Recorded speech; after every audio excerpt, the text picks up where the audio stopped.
Hello and welcome to the Bloodstream Podcast, a show serving the greater bleeding disorders community, brought to you by Believe Limited and Bloodstream Media, and made possible thanks to our presenting sponsor, Takeda.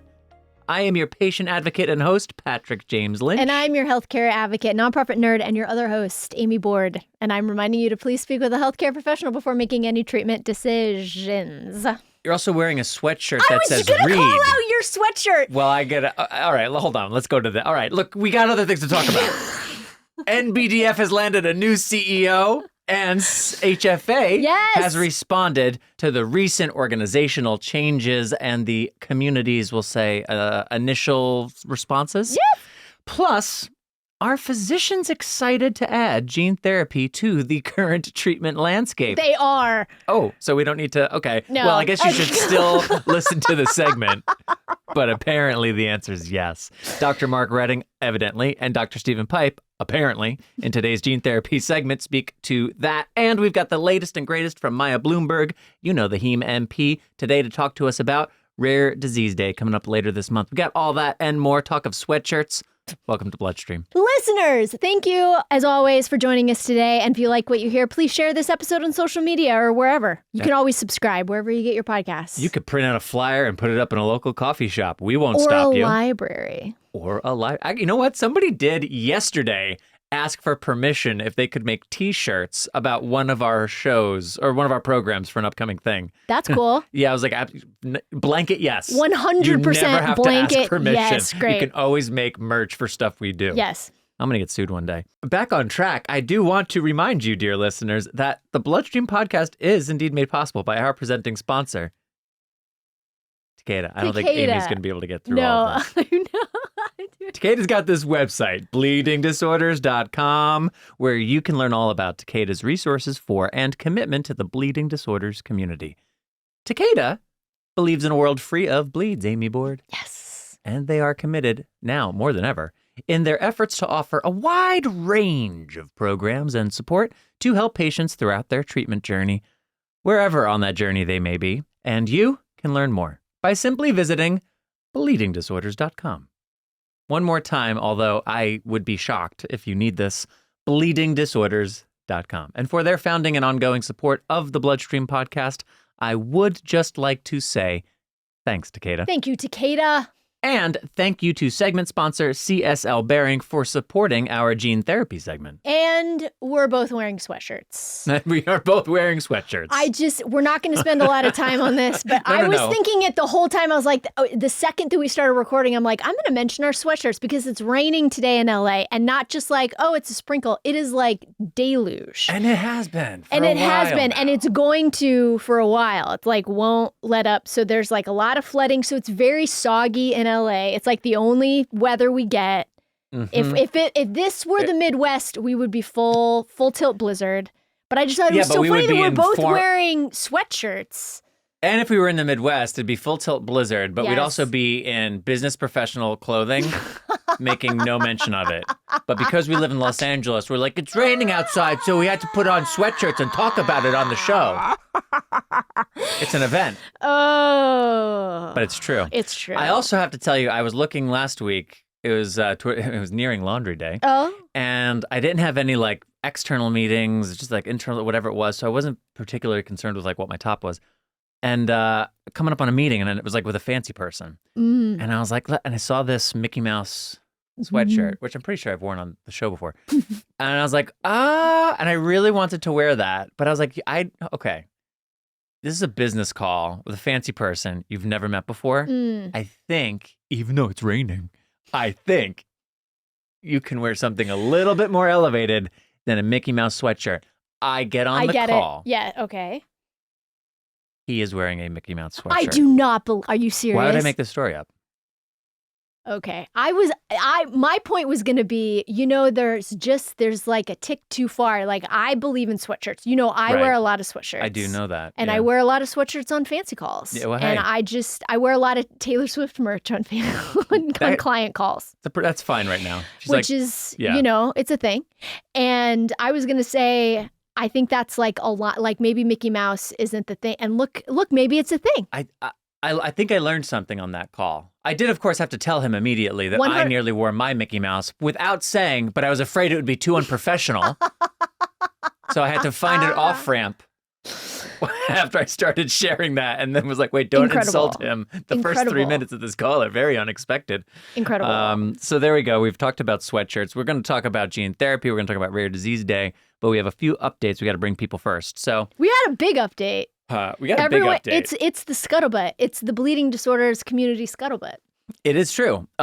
We have been waiting to hear of a new chief executive officer to take the role. Is this the scuttlebutt that you're referring to? Yeah. Oh, for a moment I got to look like, no, the other scuttlebutt. And I'm like, we are in a period of multiple scuttlebutts. I would not be surprised. But no, there's now a new CEO, Phil Gattone, who has an impressive track record, according to the press release. Most notably and most recently from the epilepsy world. He was the president and CEO of the Epilepsy Foundation. Yeah. From 2012 to 2019. We're not going to go deep diving into Phil's bio because he will be coming on the Bloodstream podcast here in the not too distant future. But just a couple of things that are notable during that period where he was CEO of the Epilepsy Foundation of America. The EFA experienced record growth and community engagement, strategic partnerships, marketing, programming, and fundraising. Notable amongst other things, which you're welcome to read. We can put a link in the program notes. And then again, we'll talk about this with Phil when we have him on the show. Yeah. Amy, at first hearing of this news, anything in particular that stuck out to you? I think, and it's not in this bio, so I don't know where I read it. Okay. I'll trust that you read it and you're not making it up. I'm a little like, where did I read it? It's not in this bio. I love that somewhere out there, somebody printed in relation to his appointment at NBDF was that the epilepsy, his tenure, he had a long tenure there, which I think is just like a good sign. He left that organization, but that organization is structured like ours. It has many local chapters. It has like a national organization and then a very strong local chapter network. And that was very encouraging. I think our local chapter network is the lifeblood of our community. And to have someone that understands the importance of the work that those people do on the ground is essential. So that was the thing that I was like, okay, all right, Phil. Yeah, super encouraging. That's a great point. I was struck in that one sentence that I did read about, I read other stuff too, but in the sentence I did read, the first thing that it points to, record growth, community engagement. Community engagement. The second thing is strategic partnerships. Yeah. The fifth and final thing is fundraising, which is often what we talk about. Yeah. And not to overanalyze one sentence in the order of some words, but I do think that the fundraising growth ought to be a result of progress in all these other areas. Of course, if you're having more community engagement, building interesting partnerships, increasing the programming offerings that you're getting out to your community, people are going to want to contribute more to what you're doing. So that's encouraging to me, and I'm mostly encouraged to just meet and talk with Phil and welcome him and see what he's all about, introduce him to the audience, give you all an opportunity. Speaking of, mailbag at bloodstreammedia.com or social media. If you have questions, if you have thoughts, if you have things you would like to communicate to the new Chief Executive Officer of the National Bleeding Disorders Foundation, here is your opportunity. Email us, mailbag at bloodstreammedia.com, or ping Amy, ping me on one of the social media platforms. Send your questions, send your comments. Don't be shy. Another bit of scuttlebutt, Amy, that I thought you may be referring to, but no. The other national organization, though I don't want to give it that framing every time, the Hemophilia Federation of America. They responded to some of the community's reaction, learning of the restructuring and the downsizing of staff and so on and so forth. I had a very good discussion since the last episode with the CEO, Dan Kelsey, as well as the board president, Luke Runyon. Dan is going to also be coming on the Bloodstream podcast in the not too distant future, so we'll have an opportunity to speak with him directly and in depth about the vision for the organization, how he plans to take it there, what he's made of this moment in time, his first 6 months with our community, and so on and so forth. So that'll be coming soon as well. I think that dialogue between various organizations and individuals and coalitions between the Hemophilia Federation of America and that is going to continue and have a bunch of different threads. I'm sort of like way sidelined to a few of them. Mostly I was happy to meet Dan. I found him to be generous He took well. Like I think I spoke openly, but used some language that if I was in his position, I might be like, oh man, that's kind of a bummer. Yeah. But he was very kind and thought what we did is important and reasonable. And I was like, well, we're starting in a great spot. So Great. Genuinely excited to have him on to talk about Yes. Symposium, have real talk about some of the challenges that we're facing, and make it something that the community can benefit from. Cool. But that's enough chatting for now. Amy, we're going to get into our segment, the second in our new gene therapy segment, about this treatment option. We don't have to caveat it anymore. It is a treatment option. What is the focus, and what would you like us to know about this second segment? Well, I think that's the thing. It's a full-blown, full-tilt treatment option now. Gene therapy is a part of the package, if you will.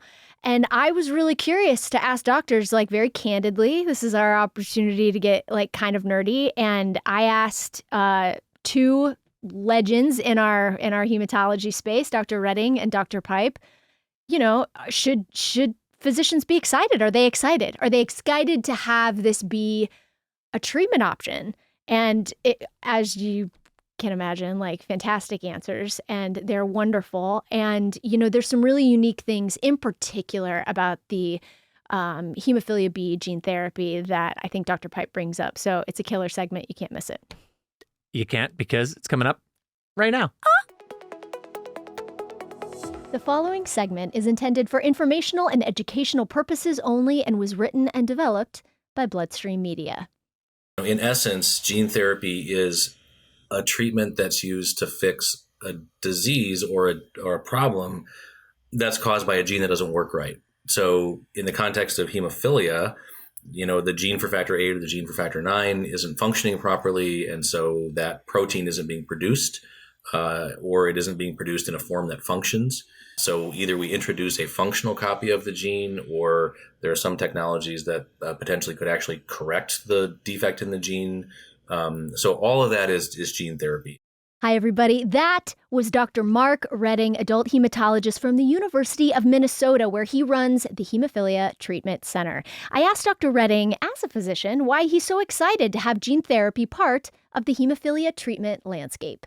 I think the most exciting thing is that, even though we have really safe, effective treatments now for hemophilia, and we have for a long time, they all still require repeated injections given over a lifetime. And, the newer therapies are subcutaneous, but it's still a sharp, pointy thing. And giving an injection is hard. And none of the current treatments that we have really achieved anything close to what we would consider a cure for hemophilia. And by cure, I mean your clotting ability would be normal enough that you don't need any additional treatment if you injure yourself or if you have a surgical procedure, and a treatment that would ideally be like a one-time treatment that would last you for many years and ideally your whole lifetime. So although we have really good, safe, effective therapies now, we don't have anything that really meets the bar of cure or something close to cure. I don't think gene therapy right now in its current forms is going to be a true cure, but it's a whole lot closer than the stuff we have. So I think it's really about, improving the quality of life with people living with hemophilia, not having to do repeated injections, and then getting those factor levels to be sustained in a range where they don't have to worry about, a bleeding event if they have an injury. This segment is brought to you by CSL Behring, a global biotherapeutics leader focused on serving the rare disease community by providing innovative therapies. They now have a first-of-its-kind treatment for hemophilia B. To learn more about this treatment option, visit beyondhemb.com and download the B Support app from the App Store or Google Play to stay up to date on relevant information and to manage your treatment journey.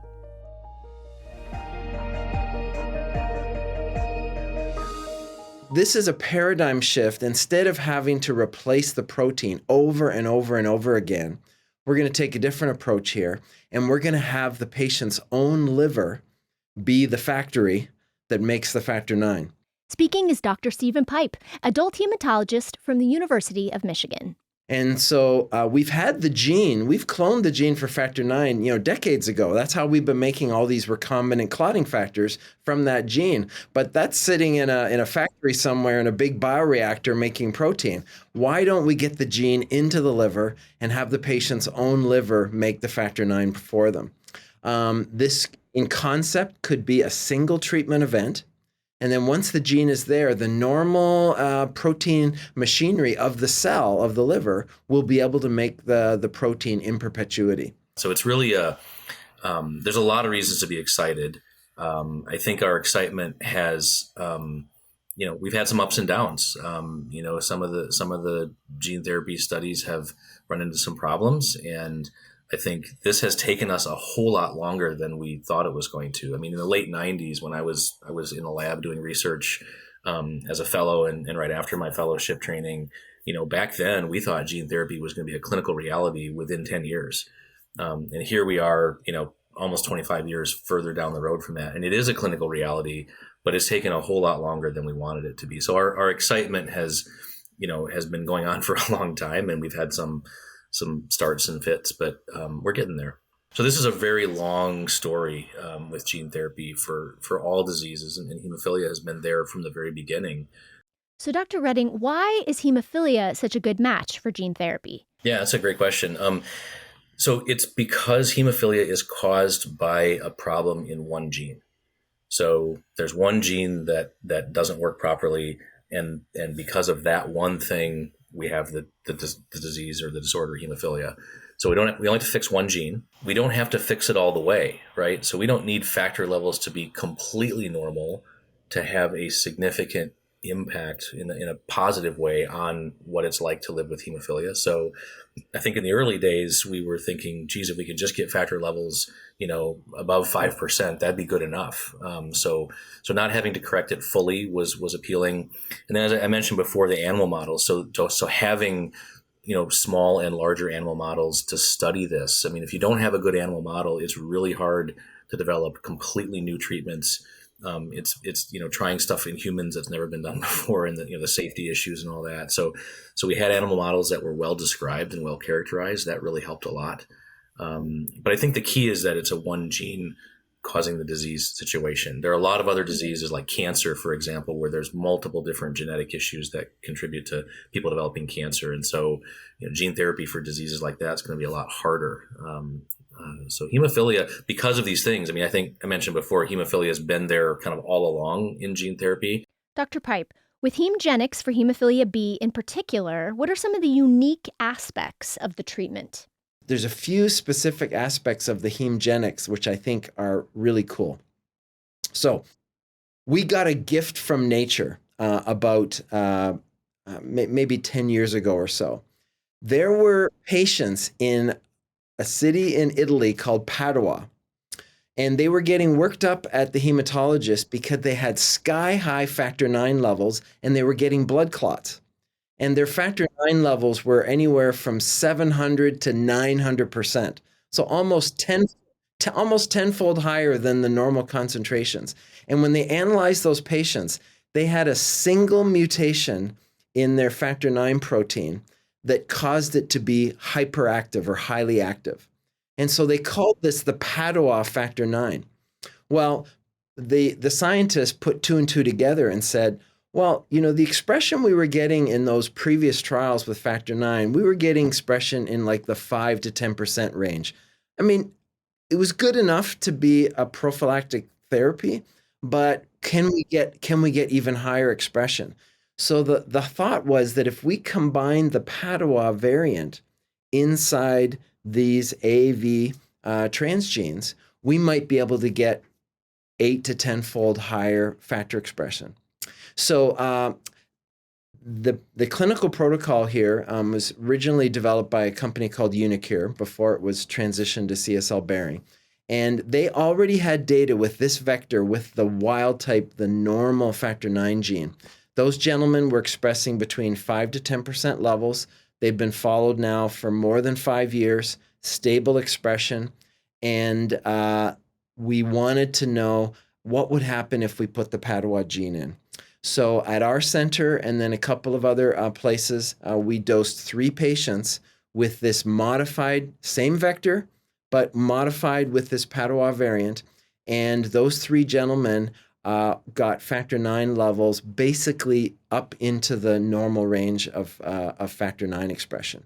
So that gave us that really emboldened us that really this is the trick to combine these two elements together.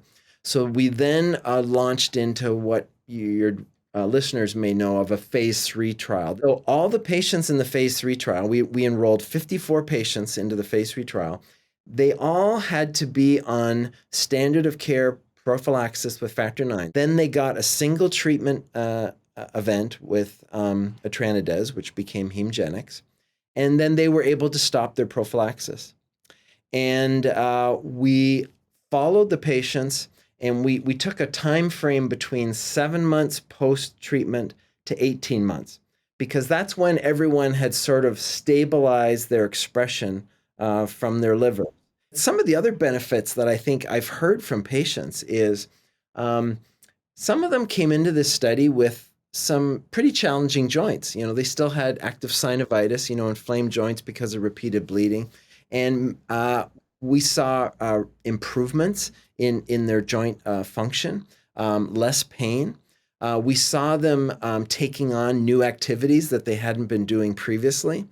And I've caught some of these guys when they've come to clinic for follow-up saying things like, well, when I used to have hemophilia, which is really a really important aspect for me. There's been a mental health change here for the positive.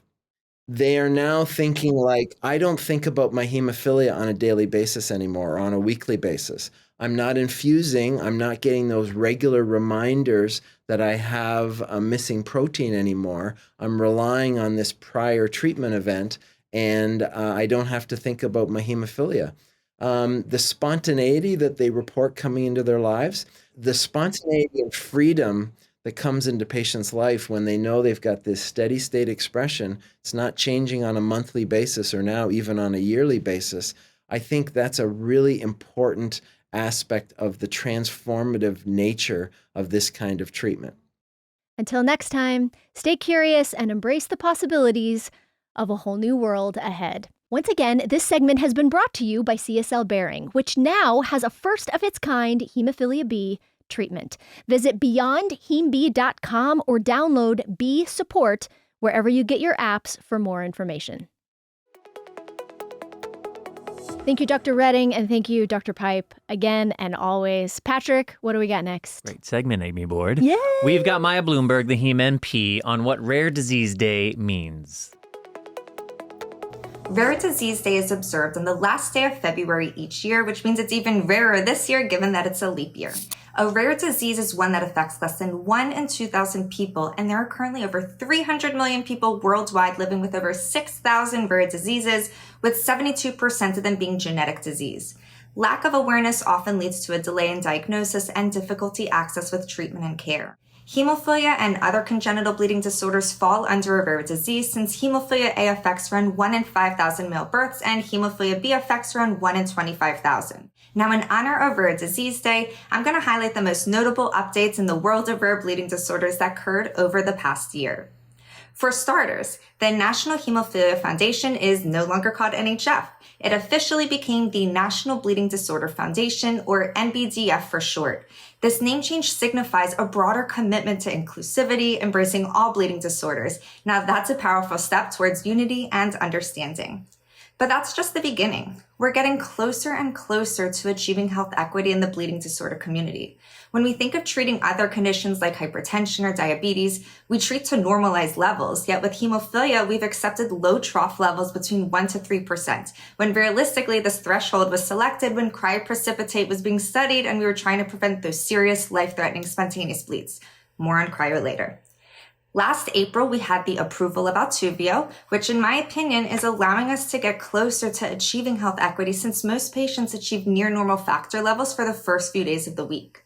Emicizumab was the first subcutaneous novel treatment approved over 6 years ago, and it allowed us to push that threshold for bleed protection and caused a shift in how we manage hemophilia.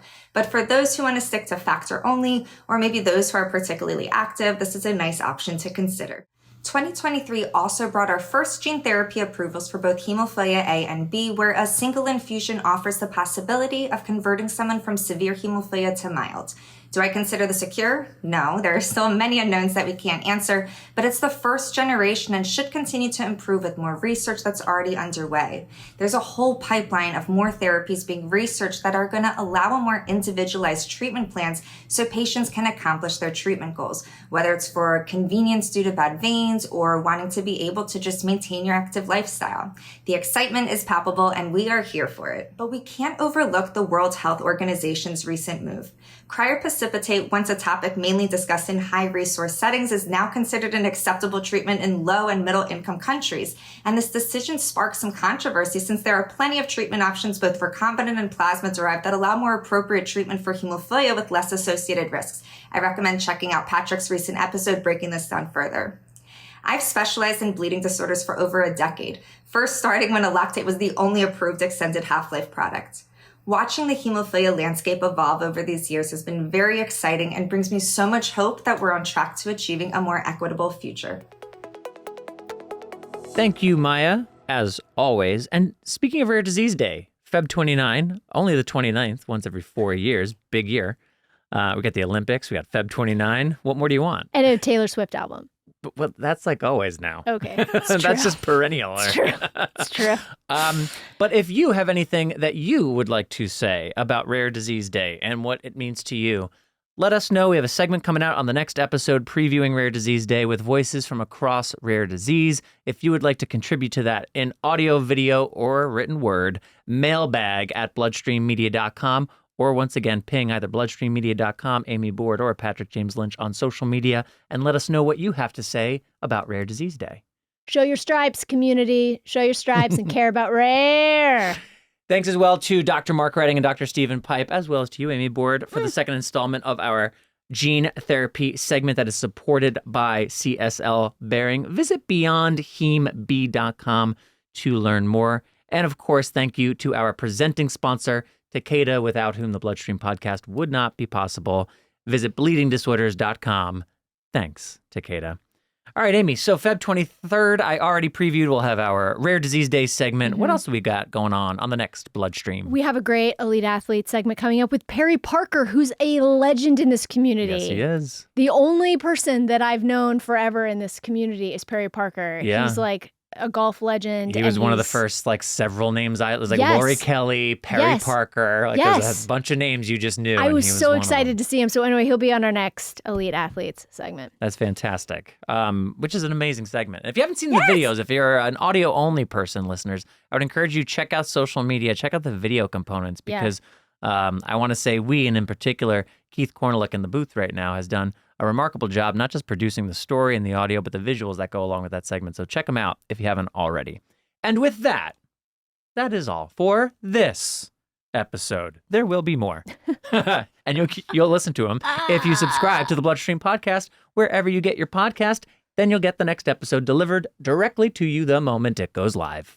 Y'all, just like Patrick said, mailbag@bloodstreammedia.com is where you can send all of your thoughts and things. We would love to hear your thoughts about the new appointment at NBDF, and we'd love to hear your thoughts about HFA, and we would love to hear your thoughts about Rare Disease Day. So send us a note on social media or feel free to email us at mailbag@bloodstreammedia.com. With that, I am your host, Patrick James Lynch. And I am your other host, Amy Board. And until next time, take self-care of yourself. Bye, everybody. Bye-bye.